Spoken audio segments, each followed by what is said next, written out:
ويبقى السؤال: هل مانشستر سيتي بدون غوارديولا ليست السيتي؟ هل غوارديولا هو من صنع مانشستر سيتي وبدونه لن يعود الفريق؟ لأن ما شاهدناه اليوم حرفيا كان كارثة. السلام عليكم ورحمة الله وبركاته، ومرحبا بكم في فيديو جديد. قبل بداية الفيديو، نحن نعلم أن الفيديو سيكون حول مباراة مانشستر سيتي وأرسنال التي توج بها أرسنال بالدرع الخيرية بعد تغلبه على مانشستر سيتي ب3 أهداف نظيفة. قبل البدء لا تنسوا دعمنا بزر اللايك والاشتراك في القناة، لأنه تقريبا سنة أو أكثر وأنا في هذا الميدان، والتفاعل لا أعرف ما الذي به، صفر حرفيا. لا تنسوا دعمنا. المهم، ماريسكا المدرب الجديد لمانشستر سيتي فضل البدء بتشكيلة 4-2-3-1 في حراسة المرمى دوناروما. يا دوناروما، الهدف الأول والثاني والثالث نحن نعلم أنه كان أخطاء للاعبين، نعم، في وسط الميدان وحتى في الرقابة الدفاعية، ولكن لماذا دوناروما؟ هل فاقد لحساسية المباراة؟ هل لأنها أولى المباريات له بعد توقف كبير؟ هل لأنه لم يلعب كأس العالم؟ يعني حرفيا نشاهد دوناروما سواء في الهدف الأول ارتم قبل أن يسدد كالافيوري الكرة، في الهدف الثاني عندما ضربها هافرتز، عندما سددها ضربت في رأس، تصدى لها دوناروما ضربت في رأسه ومن ثم إلى المرمى، يعني خطأ ثاني من دوناروما. في الهدف الثاني ترقيصة من أوديغارد، ودى دوناروما في حتة ثانية وسجل الهدف. دوناروما ما الذي به هذه المباراة؟ لا أعلم لماذا ظهر بهذا المستوى الضعيف جدا. حرفيا دوناروما لم أعهده منذ مدة بهذا المستوى. المهم، في قلبي الدفاع روبن دياز وغفارديول، ماريسكا اعتمد على ظهيرين طياران، ألا وهما أورايلي وعبد القادر خوسانوف. أورايلي مباراة متوسطة بالنسبة لي، لم تكن جيدة، حتى في تقييم سوفا سكور أعطوه 5.8 كأسوأ لاعب في المباراة، ألا وهو أورايلي. بالنسبة لي نعم، أورايلي لم يعطي ذلك المستوى الذي كنا نشهده مع غوارديولا.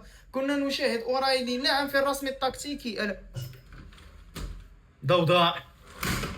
نعم، في الرسم التكتيكي كان أورايلي كمدافع آخر مع قلوب الدفاع أو كظهير أيسر، ولكن في وسط الميدان كنا نشاهد أورايلي ينضم إلى وسط الميدان، وأيضا تارة يساعد هالاند حتى في الرأسيات، ومن ثم شاهدناه في مباراة النهائي كأس الرابطة أمام أرسنال بالتحديد الموسم الماضي، كيف أنهى أورايلي الهجمات وسجل هدف أو هدفا أعتقد. المهم، عبد القادر خوسانوف أفضل لاعب بالنسبة لي، لا نقول أفضل لاعب موجود في مانشستر سيتي، ولكن أفضل لاعب محبوب بالنسبة لي في مانشستر سيتي أنا وهو عبد القادر خوسانوف. لاعب جيد دفاعيا، جيد في السرعة، المشكل له فقط في بناء اللعب، ضعيف قليلا بقدميه، قليلا لا نقول متوسط بقدميه يعني.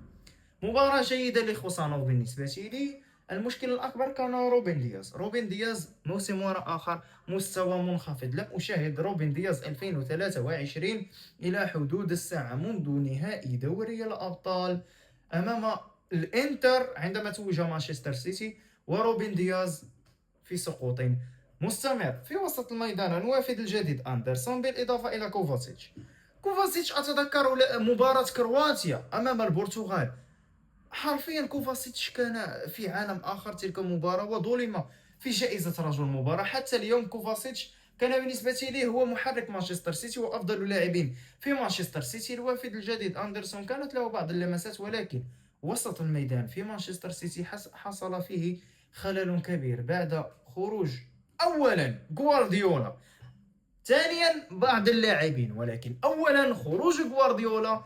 كتيبة اللاعبين كانت متأقلمة مع مدرب ما، غوارديولا منذ 2016 ألا وهو مع مانشستر سيتي منذ ذلك الوقت، وحاليا تغير اللاعبين، تغير المنظومة، تغير طريقة اللعب. عادي أن تجد اللاعبين لا يلعبون بالشكل الذي كانوا يلعبون عليه والشكل المعهود. لذلك في وسط الميدان كان لغوارديولا دينامو، ألا وهو برناردو سيلفا ستكون جوهرة ريال مدريد هذا الموسم. وتذكروا كلامي، جوهرة ريال مدريد ودينامو ريال مدريد والمحرك الأساسي لمورينيو في وسط الميدان سيكون برناردو سيلفا. بخروج برناردو لم يعد السيتي قادرا على الخروج من تحت الضغط. على بناء الكرة من الخلف بطريقة سلسة شاهدنا اليوم، حتى وإن كان من الممكن أن نشاهد استحواذ لصالح مانشستر سيتي، ولكن بالنسبة لي ماريسكا تمكن من خلق أرتيتا تمكن من خلق ماريسكا، يعني الاستحواذ كان لصالح السيتي. نعم، 59 41% لصالح الأرسنال، 59 للسيتي. مجموع التسديدات 12 تسديدة لمانشستر سيتي مقابل 9 للأرسنال. ومن هنا نستنتج أن النجاعة الهجومية وطريقة إنهاء الهجمات للأرسنال بطريقة جيدة، وأيضا رعونة دوناروما هذه المباراة وسوء دوناروما هذه المباراة، من 9 تسديدات سجلت عليك 3 أهداف. أما مانشستر سيتي كم من كرة تصدى لها ديفيد رايا في هذه المباراة، كم من كرة أنقذ ديفيد رايا أرسنال من التعادل أو من تقليص الفارق، وأن يهجم عليك ماريسكا بالكل في الكل، لأن الفارق قلص. ديفيد رايا كان بالنسبة لي أفضل اللاعبين في الأرسنال، لأنه هو من منح الأرسنال هذا الفوز بعدم تلقيه أي هدف. حتى وإن كانت هنالك بعض الانسدادات من المهاجمين. هالاند في هذه المباراة لم يكن هالاند المعهود، سدد تسديدة واحدة على رايا، تصدى لها رايا بطريقة جيدة. ومع ذلك فإن السيتي حاله لا يطمن كبداية موسم، ولكن الموسم والمشوار لا زال طويلا. يعني نحن لم نلعب أولى المباريات أصلا في البريمير ليج. المهم، كصانع ألعاب كان في فودين، على اليمين سيمينيو، وعلى اليسار جيريمي دوكو، وكرس حربة إيرلينغ هالاند. فودين يا فودين، لماذا لم يذهب توماس توخيل بفيل فودين؟ في فودين هذه المباراة ظهر مستوى متوسط، حتى وإن كانت هنالك تسديدات تصدى لها رايا أيضا. أي لاعب أعتقد جرب التسديد على رايا ورايا تصدى. من هنا ظهر أن مستوى فودين في تراجع منذ الموسم الماضي، لا الموسم اللي قبله، لأن موسم 22 23 وأيضا 23 24 كان فودين في حتة ثانية، في عالم آخر. كان فودين خرافي. حاليا فودين نتمنى أن يرجع مستواه. اليوم كانت له بعض اللمسات في مركز صناعة اللعب، ولكن ليس فودين المعهود الذي نشاهده دوما مع مانشستر سيتي وغوارديولا. نعم سيكون الجو حار، نعم سيكون لدى فودين بعض الأدوار الجيدة، ولكن في مركز صناعة اللعب لا أرشح لاعبا في مانشستر سيتي أن يتولى ذلك المركز بعد برناردو ودي بروين سوى رايان شارقي الذي دخل في الشوط الثاني، ورأينا هنالك تحركا هجوميا وانسلالات هجومية جيدة من اللاعبي السيتيزنز. المهم نذهب للطرف الثاني ألا وهو أرسنال. أيضا أرتيتا لعب بتشكيلة 4-2-3-1. في حراسة المرمى ديفيد رايا بالنسبة لي أفضل لاعب في المباراة. لم أشاهد اللاعب الذي توج بجائزة أفضل لاعب في المباراة صراحة، ممكن أن يتوج بها رايا، ممكن حسب تقييم سوفا سكور، ألا وهو 8.5 لمارتن أوديغارد صانع الألعاب. المهم في الدفاع 4 لاعبين، موسكيرا ماغاليش. حاليا لماذا موسكيرا مع جابرييل ماغاليش؟ لأن صليبة لا زالت عنده إصابة، لا أعتقد أن يعود في الشهر المقبل، يعني حتى الشهر الذي بعده ممكن يعود في أكتوبر. نعم. بين وايت حد من خطورة جيريمي دوكو.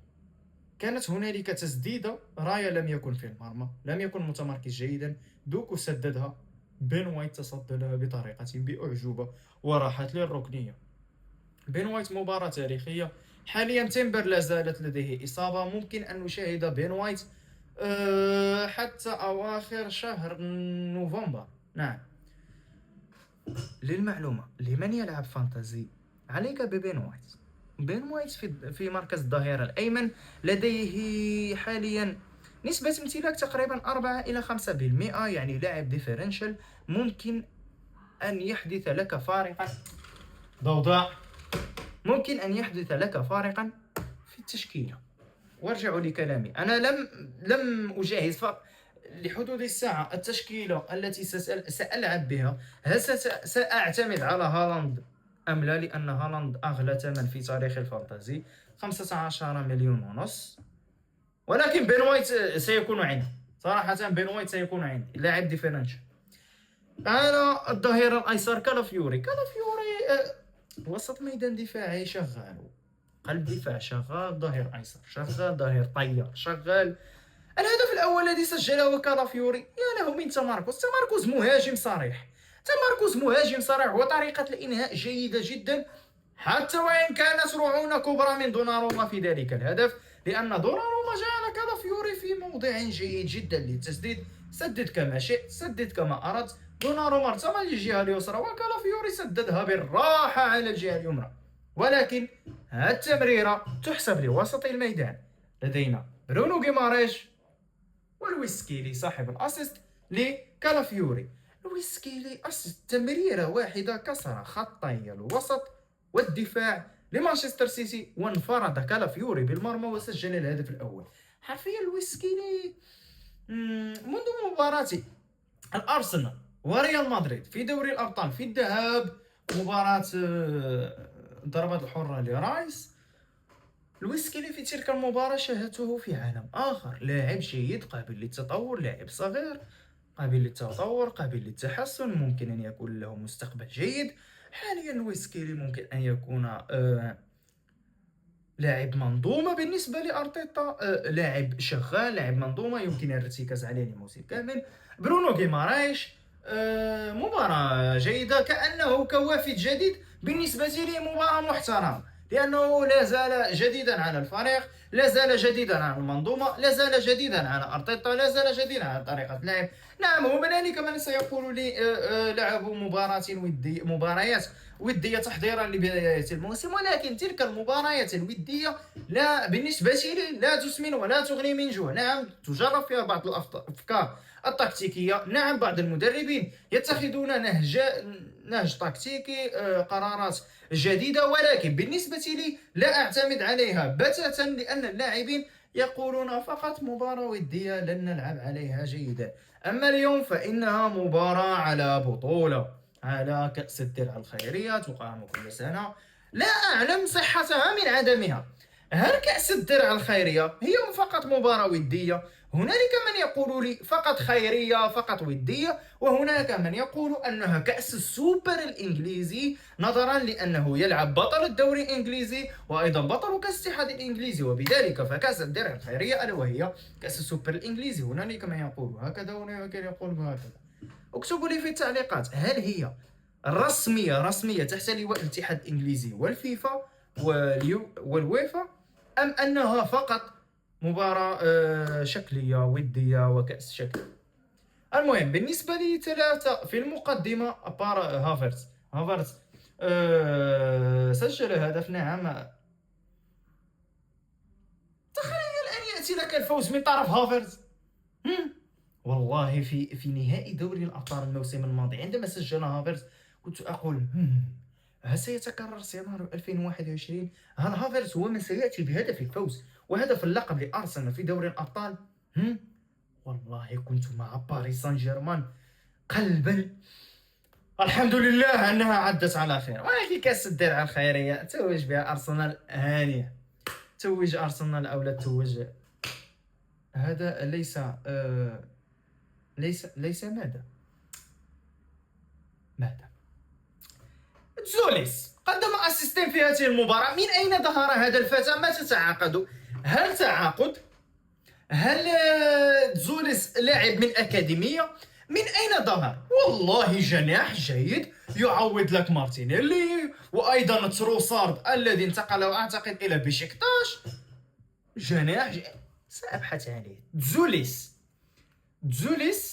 أرسنال. زوليس أرسنال، سأبحث عليه الآن. من أين ظهر زوليس؟ مواليد 2001، 24 سنة، أرسنال، يوناني.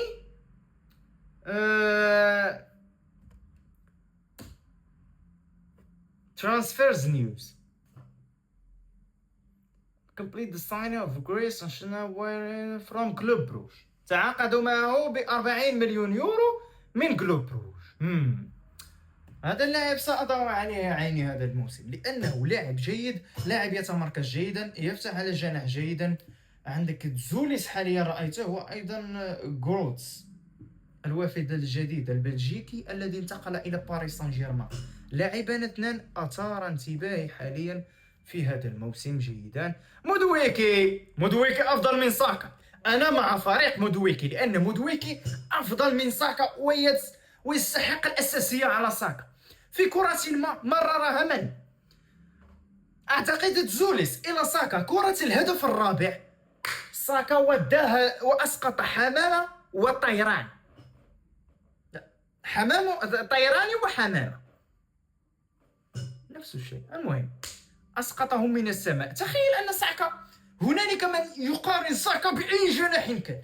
يا أخي ساكا بالنسبة لي ليس لاعب كرة القدم. إذا توج ساكا بأفضل لاعب لأي شيء، حتى في الشارع أمام منزلي، حتى في الحي، إذا توج أفضل لاعب في الحي فإنها جائزة مسروقة وغير مستحقة. والله ساكا ليس لاعبا لأي شيء، لا يصلح لأي شيء، لا جناح، لا رقم 9، لا شيء. لا يأتي أي أحد ويقول لي أن ساكا 2024 كان جيد. والله كان يعرف شيء واحد. نروح على الجهة اليمنى، نرجع للوراء قليلا. عرض مثل بطولة الدوري المغربي. مودويكي يستحق أساسية. مباراة جيدة لمودويكي، انسلالات، هربات، مراوغات، تمريرات، فتح للاعب، صناعة فرص. يستحق الأساسية. ولا أريد أن أرى ساكا في الأرسنال أيضا. لا أريد أن أشاهده حتى يلعب كرة القدم، ليس فقط الأرسنال. لا أرسنال منتخب إنجليزي. ساكا فقط نفخها الإعلام الإنجليزي ويضخمونه. يا أخي لا أعلم ما الذي يشاهدون. بالنسبة لي تكتيكيا ماريسكا أكل أرتيتا خنقه خصوصا في الشوط الأول. دخل الشوط سجل هدفا لا يعلم ماريس. أرتيتا خنق ماريسكا، اسمان قريبان من بعضهما. المهم سجل الهدف، أرسنال سجلت الهدف الأول. ماريسكا لم يفهم أي شيء، حتى أنا لم أفهم أي شيء، يعني فقط شعلت التلفاز أرى هجمة لأرسنال ترجمت إلى هدف. لا نتكلم عن دوناروما الآن، لأننا نعلم أن دوناروما في هذه المباراة كان يستاهل تنقيط 1/10 مع الرأفة. ولكن الطريقة التي يتمركز بها لاعبي الأرسنال لم أشاهدها الموسم الماضي كنت أشاهد، يعني شاهدت تقريبا أكثر من نصف مباريات الأرسنال. والله أرسنال وأرتيتا كانوا يلعبون الحرامبول، يعودون للدفاع ولا يلعبون أي كرة جميلة كانت. حاليا تمركز، لكسر الخطوط، استحواذ، لا مركزية في اللاعب، المركزية في اللاعب ولا مركزية في نفس الوقت، تقارب الخطوط، فتح المساحات، صناعة الفرص. أي شيء أردته في كرة القدم شاهدته في أرتيتا اليوم. هنالك بعض الانسلالات دخل منها لاعب السيتي، ولكن لا يمكن أن تكمل مباراة 100% 10/10. لا يمكن أن تكون الطرف الأقوى بطريقة جبارة. نعم لديك بعض الأخطاء التي تكون في أول الموسم ستصلح. إذا بقي الأرسنال بهذه الطريقة ممكن أن يحسم الدوري الإنجليزي قبل 4-5 جولات على نهايته، وهذا عادي جدا بالنسبة لي، لأن المستوى الذي ظهر به أرتيتا هذا الموسم ليس هذا الموسم هذه المباراة جيد جدا. في حين أريد مشاهدة ليفربول، خصوصا إذا في ليفربول وتوتنهام، لأن توتنهام ديزيربي أرشح أنه حاليا يجمع فريق جيد.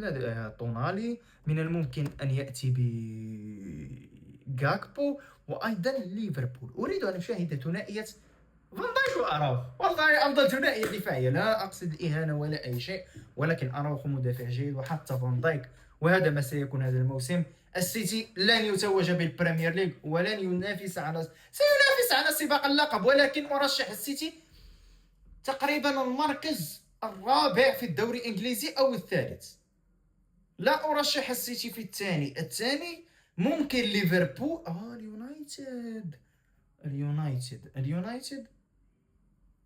اليونايتد يبنون فريقا في صمت. أرشح هذا الترتيب سيكون أرسنال بطل أو ليفربول، يعني إذا توج ليفربول فأرسنال الثاني، وإذا توج أرسنال فليفربول الثاني. ممكن اليونايتد ثالثا، السيتي رابعا، تشيلسي خامسا. المهم هذه الأربعة الأوائل. هذا ما كان في هذا الفيديو. إذا أعجبكم الفيديو لا تنسوا الضغط على زر اللايك والاشتراك في القناة. أعطوني رأيكم في هذه المباراة في التعليقات. كان معكم أشرف من قناة أشرف MTN. السلام عليكم.